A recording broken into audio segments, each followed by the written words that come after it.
વડોદરાના અલકાપુરી વિસ્તારની સંસ્કૃતિ નાની કાપડની દુકાનમાં શોર્ટ સર્કિટને કારણે આગ લાગતા ફર્નિચર સહિત વસ્તુઓને નુકસાન પહોંચ્યું હતું।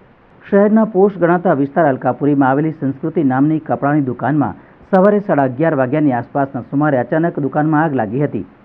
સૌપ્રથમ દુકાન માલિક તથા સ્ટાફ અને આસપાસના લોકોએ ફાયર એક્સટિંગ્યુશરની મદદથી આગ ઉપર કાબૂ મેળવવાનો પ્રયાસ કર્યો હતો, પરંતુ આ પ્રયાસ નિરર્થક સાબિત થતાં આ ઘટના અંગે ફાયર બ્રિગેડની ટીમને જાણ કરવામાં આવી હતી, જેના પગલે વડોદરા ફાયર બ્રિગેડની ટીમે ઘટનાસ્થળે પહોંચી ભારે જહેમત બાદ આગ ઉપર કાબૂ મેળવ્યો હતો।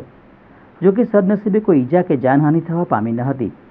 દુકાનમાં રહેલ ફર્નિચર આગમાં નાશ પામ્યું હતું, સાથે જ થોડું નુકસાન પણ થયું હતું। આગમાં મોટું નુકસાન થતાં બચી ગયું હતું। આગ લાગવાનું કારણ શોર્ટ સર્કિટ હોવાનું પ્રાથમિક તબક્કે જાણવા મળ્યું છે। અત્રે ઉલ્લેખનીય છે કે ચોમાસામાં દિવાલોમાં ભેજ વગેરેના કારણે શોર્ટ સર્કિટના બનાવો બનતા હોય છે। વડીવાડી ફાયર સ્ટેશન ખાતે કંટ્રોલ રૂમ દ્વારા કોલ આપવામાં આવેલ કે એરિસ કોમ્પ્લેક્સ નેપચ્યુન ટાવરની સામે પ્રોડક્ટિવિટી રોડ પર આગ લાગેલ છે। તો સ્થળ પર ઘટના સ્થળ પર આવતા જાણવા મળેલ કે એક કપડાની દુકાનમાં ઇલેક્ટ્રિક પેનલમાં શોર્ટ સર્કિટના કારણે આગ લાગી હોય, જે અમે આવ્યા પછી આગ કાબૂમાં લઈ દીધેલ છે।